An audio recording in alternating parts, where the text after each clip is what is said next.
Assalamualaikum warahmatullahi wabarakatuh. Selamat pagi anak-anak. Bagaimana kabarnya? Alhamdulillah baik ya. Mungkin di on cam terlebih dahulu ya, biar ibu bisa melihat wajahnya anak-anak ibu ini yang cantik-cantik, yang ganteng-ganteng. Apakah sudah mandi semua? Sudah ya, pastinya sudah mandi. Oke. Karena semuanya sudah pada hadir, kita berdoa terlebih dahulu ya, sesuai keyakinan masing-masing. Berdoa dimulai. Oke, selesai. Masih semangat? Harus semangat ya. Sudah sarapan? Ada yang belum? Mungkin anak-anak yang belum sarapan dibiasakan sarapan meskipun sedikit ya, karena kalau kita tidak sarapan akan memperlambat kinerja otak kita atau menurun kinerja otak kita, seperti itu. Nah, sekarang ibu punya permainan yang akan mengetahui konsentrasi kalian. Jadi sebelum kita memulai pelajaran, kita akan melatih konsentrasi terlebih dahulu ya. Oke, jadi permainannya yang pertama ada perintah tepuk 1. Jadi kalian tepuk hanya 1 kali. Kalau tepuk 2, jadi kalian tepuk 2 kali. Kalau tepuk 3, kalian tepuk 3 kali. Dan kalau tepuk 4, kalian tidak boleh tepuk. Seperti itu, bisa dipahami? Bisa. Oke, mungkin jangan di mute ya. Jadi biar kelihatan siapa yang tepuk dan siapa yang tidak. Oke, kita bisa dimulai? Bisa. Oke, tepuk 1, tepuk 2, tepuk 3, tepuk 1, tepuk 3, tepuk 4. Nah, siapa itu yang tepuk? Oke, kita ulang dari awal. Harus konsentrasi semua. Jadi kalau misalnya perintah saya semuanya konsentrasi, semuanya tidak ada yang salah, kita akan mulai pembelajaran. Bisa dipahami? Bisa. Oke. Tepuk 1, tepuk 4. Nah, siapa itu yang tepuk? Oke, kita ulang. Tepuk 1, tepuk 4, tepuk 3, tepuk 1. Oke, saya anggap semuanya udah konsentrasi ya. Harus semangat. Oke, kali ini kita akan melanjutkan pertemuan yang kemarin ya. Kita membahas tentang apa kemarin? Bab 3, klasifikasi materi dan perubahannya. Oke, kemarin belajar tentang topik apa saja? Topik unsur, senyawa, dan juga betul sekali campuran. Mungkin ada yang bisa menjelaskan contoh-contoh unsur, senyawa, dan campuran? Oke, siapa sini? Mbak Dela, silahkan Mbak Dela. Oke, benar sekali ya. Jadi unsur itu terdiri dari satu atom saja. Kalau senyawa terdiri dari satu atom atau lebih. Jadi contohnya unsur itu seperti natrium, hidrogen, kalium, klorin, dan seterusnya. Kalau senyawa NaCl atau garam dapur, NaOH atau natrium hidroksida, dan lain-lain sebagainya. Nah, kalau campuran ini gimana tadi? Ya, ada 2. Jadi ada campuran heterogen dan juga campuran homogen. Campuran homogen itu jadi zat terlarutnya itu larut. Jadi kita tidak bisa membedakan mana zat terlarut dan mana yang pelarutnya. Contohnya apa? Contohnya seperti air garam dilarutkan ke dalam air. Jadi kalau misalnya kita aduk nih, kan kita nggak tahu mana yang garam, mana yang air, karena semuanya sudah tercampur. Kalau misalnya heterogen, contohnya pasir yang dilarutkan dalam air atau tanah lah. Kita larutkan pasti ada endapan gitu ya, jadi kita bisa mengetahui mana yang tanah, mana yang air. Seperti itu, bisa dipahami? Ada pertanyaan? Oke, tidak ada pertanyaan. Jadi kali ini kita akan mempelajari tentang asam, basa, dan juga garam. Oke, tujuan pembelajaran kali ini tuh adalah melalui pengamatan video, nanti Ibu kasih videonya, dan juga PPT, siswa mampu menjelaskan definisi asam, basa, dan juga garam beserta contoh-contohnya. Yang kedua, melalui percobaan yang dipandu LKPD, nanti LKPD-nya Ibu kasih, peserta didik mampu menganalisis penggunaan indikator asam basa dengan tepat.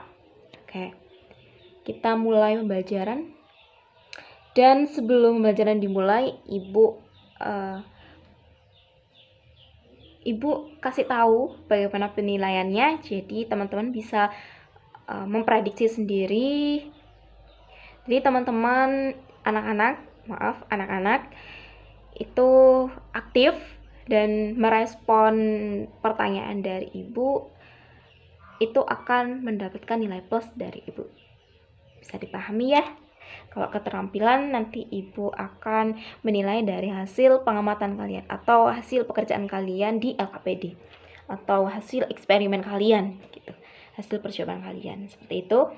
Kita mulai pelajaran. Ibu share screen PPT Ibu dulu ya. Nah, ini dia, apa sudah terlihat PPT saya? Sudah. Jadi kali ini kita akan membahas tentang asam, basa, dan juga garam. Oke, selanjutnya. Nah, ada yang tahu ini buah apa? Udah pernah merasakan buah ini? Pernah? Gimana rasanya? Amat sangat asam sekali ya. Ya, ini enak dibuat rujak, betul sekali. Dibuat rujak dengan garam. Enak, betul sekali. Oke, kita lanjut. Ini garam. Maksud saya gambar apa? Ya, orang mandi ya. Kalau orang mandi itu menggunakan sabun dan juga sampo. Teman-teman kalau misalnya mandi itu sabunnya pastikan ada kayak percikan masuk ke dalam mulut, itu gimana rasanya? Pahit kah? Asam kah? Manis kah? Kenapa? Oh, pahit. Iya. Pahit ya.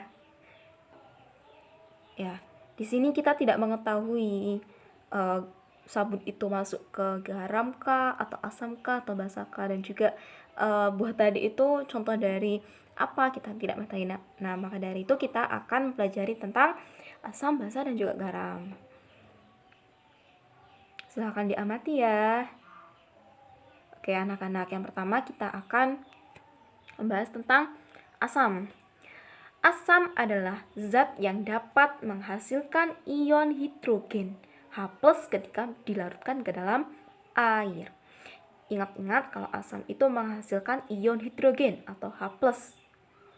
Kalau ciri-cirinya bersifat masam atau rasanya asam. Yang kedua, dapat menghantarkan arus listrik. Yang ketiga, bersifat korosif terhadap logam. Yang keempat, memiliki pH kurang dari 7. Ingat-ingat kalau asam itu memiliki pH kurang dari 7 atau di bawahnya 7. Nah, kalau selanjutnya, mengubah warna kertas lakmus biru menjadi warna merah. Jadi semisal kita ada percobaan nih, lakmus biru kita dimasukkan ke dalam larutan yang bersifat asam, maka lakmus biru tadi itu akan berubah menjadi lakmus berwarna merah, seperti itu. Lalu kalau misalnya lakmus merah yang kita masukkan ke dalam larutan yang bersifat asam, gimana Ibu? Nah, itu tetap warna merah, tidak berubah warna. Tidak berubah warna menjadi biru dan juga tidak berubah warna menjadi warna yang lain, tetap merah. Kemudian yang kedua, ada basa. Basa adalah zat yang dapat menghasilkan ion hidroksida atau OH- ketika dilarutkan ke dalam air. Ingat-ingat kalau basa itu menghasilkan ion hidroksida atau OH- minus kalau basa. Kalau misalnya asam menghasilkan ion tadi apa? Ion hidrogen atau H+. Ciri-ciri basa gimana? Berasa pahit atau rasanya pahit, bersifat licin, dapat menghantarkan arus listrik, memiliki pH lebih dari 7, dan mengubah warna kertas lakmus merah menjadi warna biru. Jadi kalau misalnya kita lakmus merah nih kita masukkan ke dalam larutan yang bersifat basa. Nah, itu akan berubah menjadi warna biru. Begitu juga dengan warna biru. Warna biru, kertas lakmus biru kita masukkan ke dalam larutan yang bersifat basa. Nah, itu tetap warnanya tetap biru, tidak berubah menjadi merah seperti itu. Kemudian selanjutnya ada garam. Garam dihasilkan dari reaksi antara asam dan juga basa. Nah, reaksi ini itu disebut dengan reaksi netralisasi. Ingat ya, kalau garam itu reaksi dari asam dan juga basa. Asam dan basa dicampur, itu menjadi garam yang disebut dengan reaksi netralisasi. Kemudian, ciri-ciri garam itu bagaimana? Yang pertama, ya, rasanya asin. Yang kedua, tidak menghasilkan ion H+ dan OH- jika dilarutkan dalam air. Dapat menghantarkan arus listrik, memiliki pH sama dengan 7 atau netral, dan tidak mengubah warna kertas lakmus. Jadi semisal kertas lakmus merah kita masukkan ke dalam larutan yang bersifat garam, jadi itu tetap tidak berubah warna menjadi biru ataupun tidak berubah warna menjadi warna lain, tetap merah. Tapi kalau misalnya kertas lakmus biru yang kita masukkan ke dalam larutan yang bersifat garam, itu tetap juga tetap berwarna biru, seperti itu, tidak berubah warna ya maksudnya. Oke, dari sini mungkin ada yang ditanyakan? Tidak ada? Oke, kita lanjutkan. Bisa ya? Bisa. Masih semangat ya? Oke, masih. Oke, jadi misalnya kita ada di sebuah laboratorium sekolah. Nah, ada suatu larutan yang kita tidak tahu itu larutan bersifat asamkah, basakah, atau garam. Haruskah kita cicipi? Haruskah? Gimana? Tidak ya, tidak harus kita cicipi. Kenapa? Karena kalau larutan itu konsentrasinya tinggi, itu akan merusak lidah kita ya, atau yang bersifat korosif seperti itu. Jadi bagaimana cara kita mengetahui larutan itu asamkah, basakah, atau garam? Bisa dipahami? Oke, kita nanti akan belajar itu. Nah, sebelumnya tadi ada gambar ya, saya lupa. Gambar sabun dengan buah apa itu tadi? Buah belimbing wuluh ya. Belimbing wuluh kira-kira masuk ke dalam asam ya? Ya, betul. Asam karena rasanya yang bersifat asam. Yang kedua, sabun. Sabun termasuk basa karena bersifat atau berasa pahit dan juga bersifat licin. Oke, kita lanjutkan gimana cara membedakan atau mengidentifikasi ya, mengidentifikasi larutan itu asam, basa, atau garam. Oke. Nah, ini yang pertama ada larutan indikator. Larutan indikator dapat memberikan warna yang berbeda-beda dalam lingkungan asam dan juga basa. Contohnya larutan indikator yang pertama ada metil jingga. Perubahan warnanya merah ke kuning. Trayek pH-nya itu 3,1 sampai 4,4. Yang kedua, metil merah, perubahan warnanya merah ke kuning. Trayek pH-nya 4,2 sampai 6,2. Kemudian yang larutan indikator phenolphthalein atau PP nih, perubahan warnanya tidak berwarna ke merah ungu. Trayek pH-nya 8,3 sampai 9,6. Kemudian ada juga alizarin kuning R. Perubahan warnanya kuning ke violet. Trayek pH-nya 10,1 sampai 12. Kemudian ada juga bromtimol biru. Perubahan warnanya ke biru. Trayek pH-nya 6 sampai 7,6. Yang kedua, ada kertas lakmus yang bisa kita gunakan di laboratorium sekolah ya. Kertas lakmus itu sebenarnya adalah indikator asam basa yang dibuat dari senyawa kimia yang dikeringkan pada kertas. Jadi ada senyawa kimia nih, terus kita keringkan di kertasnya. Jadi kertas itu bisa berubah warna karena ada senyawa kimia untuk mengidentifikasi asam dan juga basa. Seperti itu. Perubahan warna untuk lakmus merah. Misalnya lakmus merah itu warnanya tetap dan lakmus biru warna tetap, kesimpulannya adalah larutan garam atau netral. Ini maksudnya itu kita ada nih sebuah larutan yang kita tidak tahu itu bersifat asam atau basa atau garam. Jadi misal ada lakmus merah, kita masukkan ke dalam larutan itu, ternyata warnanya tetap merah.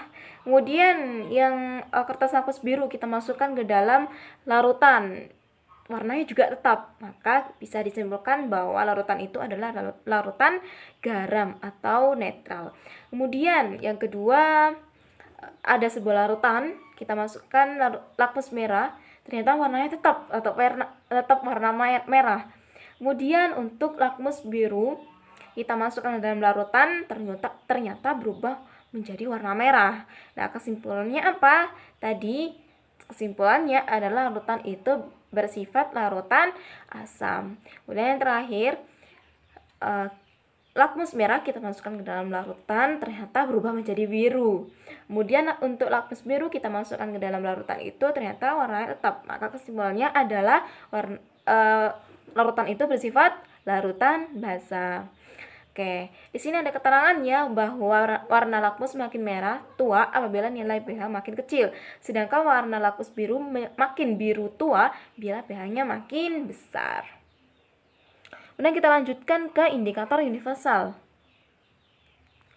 Indikator universal berupa kertas yang mengandung bahan tertentu yang dapat berubah warna tertentu sesuai tingkat keasaman atau kebasaan zat. Perubahan warna terjadi ketika indikator universal dicelupkan ke dalam as atau basa. Jadi semisal nih ada kertas indikator universal, kita masukkan ke dalam larutan yang kita tidak diketahui itu asam, basa atau garam, kita masukkan, ternyata warnanya misalnya merah, kita cocokkan warnanya, apakah merah, apakah merah lebih muda, apa merah muda, apa merah jingga. Kita cocokkan, kemudian misalnya kita menemukan merah muda, ini ternyata pink. Jadi kesimpulannya bahwa larutan itu memiliki pH 3. Kalau pH 3 berarti masuk larutan asam. Betul sekali, bisa dipahami ya. Ini nanti ada videonya untuk identifikasi asam, basa dan garam menggunakan indikator universal ini, nanti saya tampilkan. Jadi biar teman-teman bisa melihat secara langsung begitu ya, cara praktikum untuk menggunakan indikator universal ini. Kemudian selanjutnya ada indikator alami. Indikator alami dapat berasal dari beberapa tumbuhan yang dapat memperlihatkan perubahan warna dalam larutan asam, basa, atau netral. Contohnya yang biasa kita lihat sehari-hari ya, contohnya adalah kunyit. Ternyata kunyit itu adalah indikator asam basa loh. Gimana caranya? Nah, ini nanti ada ekstrak kunyit yang kita yang kita ambil sari-sarinya tanpa residunya, tanpa ampasnya, ya seperti itu ya. Jadi kalau misalnya kita tambahkan indikator kunyit, ekstrak kunyit tadi ke dalam larutan yang bersifat asam itu, maka kunyitnya, indikatornya itu akan berubah menjadi warna kuning. Nah, berbeda lagi kalau misalnya kita masukkan ke dalam larutan yang bersifat basa, maka itu akan berubah menjadi warna jingga. Bisa dipahami ya. Ada bunga sepatu, ada daun pacar air, ada bunga nusa indah, ada kubis ungu, ada bibit, ada bunga bugenvil, bunga mawar merah, bunga kana, kulit manggis, bunga anggrek, dan bunga kamboja. Nah, nanti ada praktikum LKPD yang akan dipandu oleh LKPD kalian.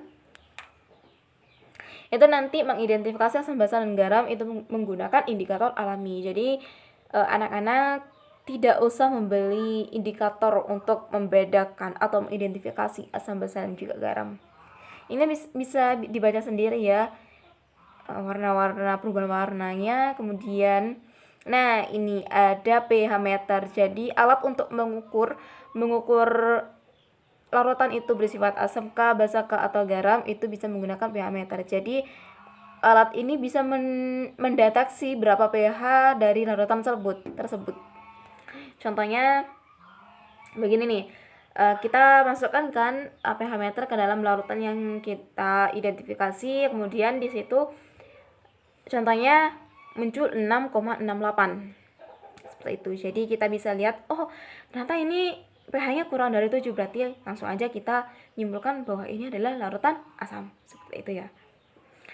Langsung terdeteksi begitu berapa pH-nya, tidak usah kayak membandingkan suatu warna seperti kertas universal tadi ya, atau tidak usah mengidentifikasi perubahan warna dari kertas lakus merah dan juga kertas lakus biru seperti itu.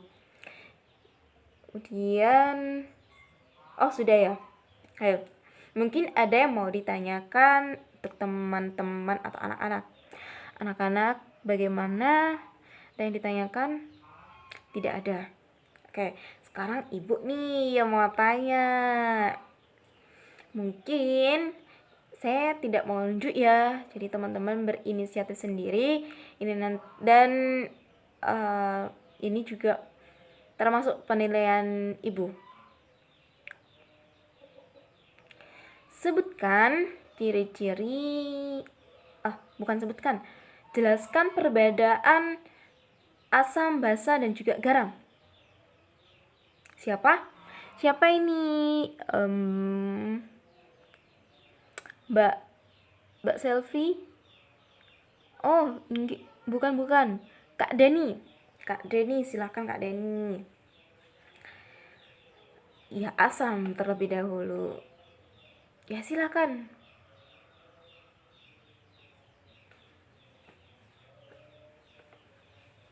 Ya, betul sekali ya.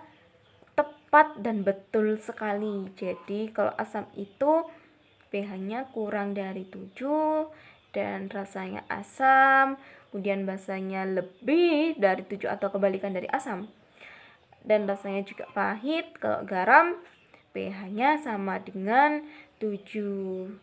Gampang sekali ya. Iya. Nah, sekarang kita akan melihat video praktikumnya. Nantinya akan memudahkan kalian untuk melakukan praktikum yang dipandu oleh LKPD kalian. Oke, silakan menyimak videonya. Perhatikan baik-baik ya. Oke. Saya izin share screen itu videonya. Assalamualaikum. Pada video kali ini, kita akan melakukan praktikum asam basa. Tapi sebelumnya, jangan lupa di-subscribe ya. Terima kasih.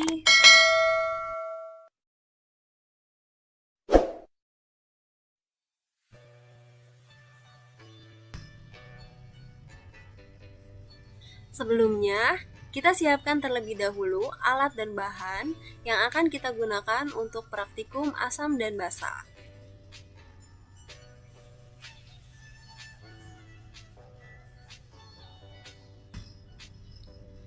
Pertama, kita masukkan kertas lakmus merah dan lakmus biru ke dalam soda.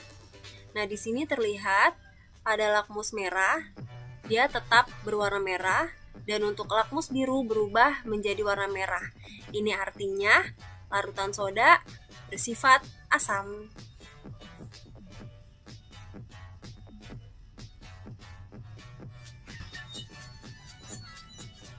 Kemudian kita masukkan indikator universal ke dalam soda dan terlihat bahwa pH soda sama dengan 4. Selanjutnya lakmus kita masukkan ke dalam air jeruk. Nah, di sini terlihat lakmus merah tetap menjadi merah dan lakmus biru berubah menjadi merah, yang artinya air jeruk merupakan asam. Kemudian indikator universal kita masukkan ke dalam air jeruk.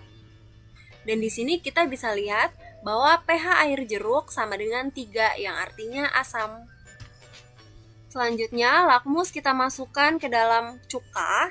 Dan di sini terlihat lakmus merah tetap berwarna merah dan lakmus biru berubah menjadi merah, yang artinya cuka bersifat asam. Kemudian, indikator universal kita masukkan ke dalam cuka.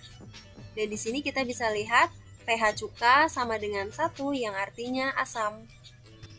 Selanjutnya, lakmus kita masukkan ke dalam air kapur. Dan di sini kita bisa lihat bahwa lakmus merah sedikit berubah menjadi biru dan lakmus biru tetap menjadi biru yang artinya air kapur bersifat basah. Kemudian indikator universal kita masukkan ke dalam air kapur dan di sini kita bisa lihat bahwa pH air kapur sama dengan 8 yang artinya air kapur bersifat basah. Selanjutnya, lakmus kita masukkan ke air sabun dan di sini terlihat lakmus merah berubah menjadi biru dan lakmus biru tetap biru, yang artinya air sabun bersifat basah.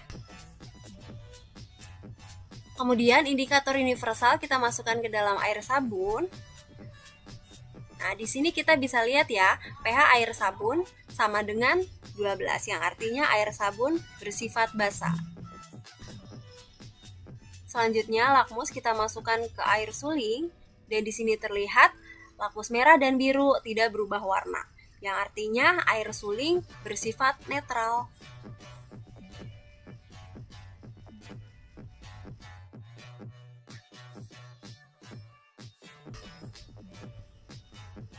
Kemudian indikator universal kita masukkan ke dalam air suling dan di sini kita bisa lihat pH air suling sama dengan 7 yang artinya air suling bersifat netral. Selanjutnya lakmus kita masukkan ke dalam air garam dan di sini terlihat lakmus merah dan lakmus biru tidak berubah warna yang artinya bersifat netral. Selanjutnya indikator universal kita masukkan ke dalam air garam dan di sini kita bisa lihat pH air garam sama dengan 7 yang artinya bersifat netral. Nah, itu tadi praktikum asam basa. Jadi, kita bisa tahu mana saja larutan yang bersifat asam dan mana saja larutan yang bersifat basa.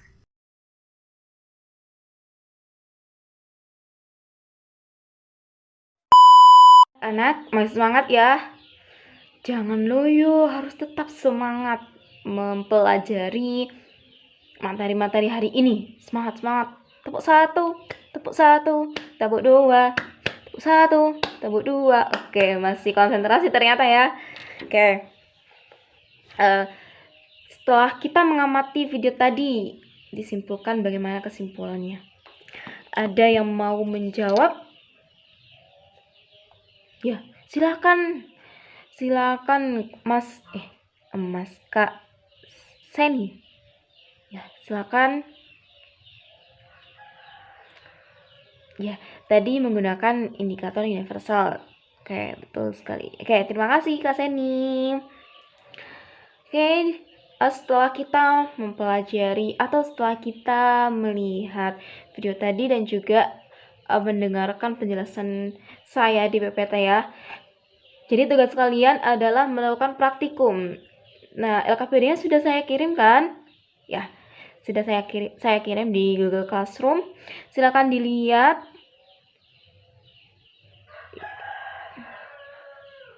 Ya. Ya, betul sekali. Alat-alatnya sudah dipersiapkan semua. Ya. Kenapa belum dipersiapkan? Ya, secepatnya dipersiapkan ya. Ya. Karena itu bahan-bahan yang mudah ditemukan di sekitar rumah ya. Jadi kita tidak perlu membeli bahan-bahan. Oke, Ibu share screen LKPD-nya ya. Ibu jelaskan sedikit tentang LKPD-nya. Oke, anak-anak, ini adalah LKPD-nya ya. Identifikasi asam basa dan juga garam. Nah, di sini ada nama kalian, silakan ditulis nama kalian dan kelas kalian. Kemudian tujuan kegiatan pada praktikum ini yang pertama mengetahui perubahan warna pada larutan asam dan basa. Yang kedua menjelaskan ciri asam dan basa berdasarkan perubahan warna. Yang ketiga mengelompokkan zat yang bersifat asam atau basa. Pendahuluan silakan dibaca oleh Mbak Dian, silakan dibaca ya.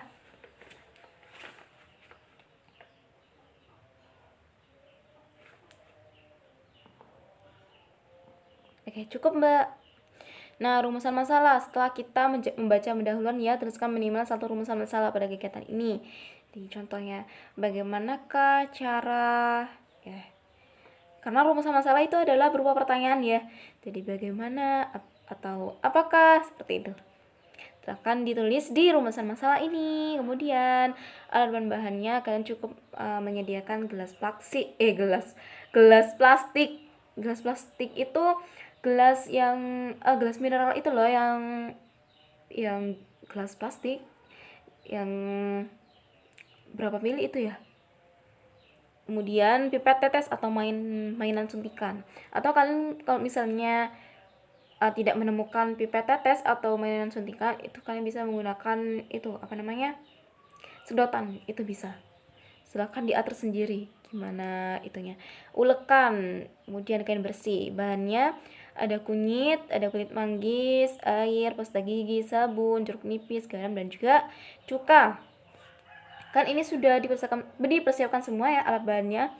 Sudah semua? Oke, sudah. Kemudian silahkan dilanjutkan ke prosedur ekstrak kunyit atau membuat ekstrak kunyit dan ekstrak kulit manggis. Yang pertama, haluskan kunyit sekitar 2-3 cm yang telah dibersihkan. Yang kedua, tambahkan air sedikit ke dalam kunyit tersebut. Kemudian peraslah kunyit menggunakan air kain bersih sehingga menghasilkan ekstrak kunyit. Masukkan air perasan kunyit ke dalam gelas 1. Kupas kulit manggis bagian luarnya yang keras saja. Ulangi langkah 1-3 lalu masukkan ke dalam gelas kedua. Kemudian untuk identifikasi asam basa, buatlah cairan yang akan diidentifikasi masing-masing 2 gelas. Yang pertama ada larutan perasan jeruk nipis, air pasta gigi. Jadi pasta gigi itu dilarutkan dalam air, kemudian air sabun, air garam. Ini garam-garam yang bisa kita gunakan di dapur itu ya. Dan juga cuka. Yang kedua, berilah nama pada masing-masing gelas sesuai dengan isinya. Misal air garam itu air garam A. Jadi maksudnya adalah air garam dalam gelas A akan diuji dengan ekstrak kunyit. Kemudian ambillah ekstrak kunyit dengan pipet tetes atau suntikan mainan, kemudian teteskan 3-5 tetes ke dalam masing-masing gelas A. Catatlah perubahan warna yang terjadi. Kemudian ulangi langkah 3 untuk kulit manggis. Bisa dipahami? Oke, jika sudah, silahkan kalian masukkan hasil pengamatan di data pengamatan ini. Jadi perasan jeruk nipis itu perwarnanya gimana? Kalau kunyit apakah berwarna kuning atau jingga atau apa? Seperti itu keterangannya itu. Kesimpulannya, jadi perasan jeruk nipis itu masuk ke larutan asam K, basa K, atau garam. Kemudian pertanyaannya, apakah semua larutan uji menghasilkan warna yang berbeda? Jelaskan. Yang kedua, larutan apa saja yang memiliki warna yang sama? Yang ketiga, tuliskan ciri asam basa berdasarkan perubahan indikator.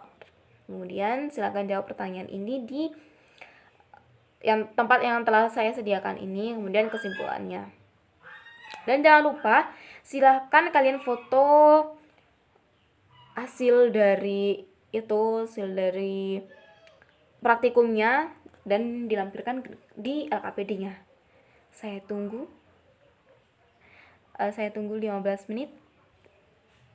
Cukup ya, 15 menit cukup untuk melakukan praktikum ini. Oke, silakan dikerjakan. Jangan dimatikan kameranya, tetap on cam jadi saya bisa mantau teman-teman. Silakan dikerjakan. Sudah selesai ya? Sudah selesai atau belum? Sudah semua? Oke. Mungkin ada yang mau dipresentasikan. Saya izin berhenti berbagi layar. Oke, sudah. Silakan dilanjutkan dengan presentasi. Ada yang mau dipresentasikan? Ada yang mempresentasi. Siapa ini? Mbak Lulu. Silakan Mbak Lulu. Oke, terima kasih Mbak Lulu. Tepuk tangan untuk Mbak Lulu. Sorry. Oke, terima kasih Mbak Lulu. Tepuk tangan untuk Mbak Lulu. Mungkin ada yang berbeda nih. hasil praktikumnya. Silakan. Tidak ada ya? Ada? Oh, ada. Oke. Ada? Ya, silakan, Mbak. Oke, terima kasih ya Mbak Fitri telah mempresentasikan hasilnya. Ini ada perbedaan ya antara Mbak Lulu dengan Mbak Fitri. Ini gimana ini? Jadi ada beberapa kemungkinan kesalahan nih. Mbak Fitri, saya mau bertanya ini. Mbak Fitri itu menggunakan sabun apa ya? Oh, pantesan. Jadi kalau misalnya air sabun itu tadi sudah dijelaskan ya kalau itu bersifat larutan basah ya, karena pahit dan juga licin. Jadi pH-nya lebih dari 7. Nah, Mbak Fitri ini kan larutannya bersifat netral gitu ya, garam. Kemungkinan ada kesalahan dari sabunnya. Sabun yang digunakan oleh Mbak Fitri kan katanya sudah lama tidak digunakan. Jadi mungkin itu yang mengakibatkan hasil percobaan dari Mbak Fitri itu kurang tepat gitu ya. Bukan salah, tapi kurang tepat.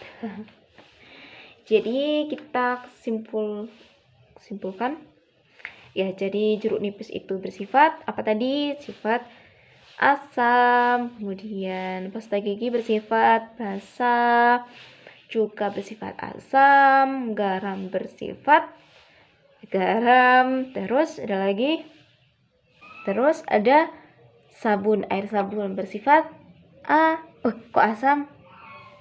Iya, basa ya. Kenapa nggak sifat asam? Oh, salah ngomong ya. Oke, mungkin itu aja ya pembelajaran kita kali ini. Tepuk 1, tepuk 2, tepuk 4. Tadi ada yang tepuk nggak ya? Ada ya? Oh, berarti kurang konsentrasi ini. Kita ulang lagi. Tepuk 1, tepuk 4, tepuk 2, tepuk 3, tepuk 1, tepuk 2, tepuk 4. Oke, sudah konsentrasi nih ya.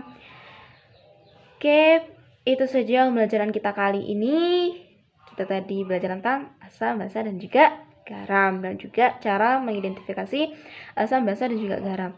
Nah, nanti hasil pengamatan atau LKPD-nya kalian silakan ditulis, atau mau di print terus difoto terus jadikan PDF dan kemudian dikirim di Google Classroom juga boleh, atau misalnya kalian langsung ketik di LKPD-nya karena itu bersifat online atau soft file ya. Itu bisa terserah mau gimana. Seenaknya seenaknya anak-anak ya. Silakan diunggah di Google Classroom. Nanti saya buatkan tempat pengumpulannya. Maksimal saya tunggu sampai minggu depan. Ya. Bisa dipahami, ada yang keberatan? Ya. Nanti saya nilai hasil pengamatan kalian langsung di Google Classroom, jadi anak-anak bisa melihat nilai kalian ya. Oke, sebelum kita akhiri pelajaran kita kali ini, alangkah baiknya kita berdoa terlebih dahulu. Semoga pelajaran kita kali ini dapat bermanfaat dan bisa cepat dipahami atau diserap oleh otak kita. Berdoa dimulai. Amin wa amin. Allahumma sholli ala sayyidina Muhammad wa ala ali sayyidina Muhammad. Ya, kita ketemu lagi di minggu depan. Kita akan mempelajari tentang perubahan fisika dan juga kimia. Betul nggak ya? Betul nggak? Silakan dilihat di bukunya. Bukan? Oh, bukan ya? Bukan. Oke, pemisahan campuran ya. Iya, saya melatih konsentrasi kalian ini. Ternyata masih konsentrasi semua ya. Bagus sekali. Oke, tepuk tangan tadi yang presentasi ya. Tepuk tangan. Oke, kita akhiri. Semoga apa yang kita dapatkan hari ini dapat bermanfaat dan hasil belajar kalian nanti ketika UTS atau UAS dapat memuaskan ya. Wassalamualaikum warahmatullahi wabarakatuh. Bye bye.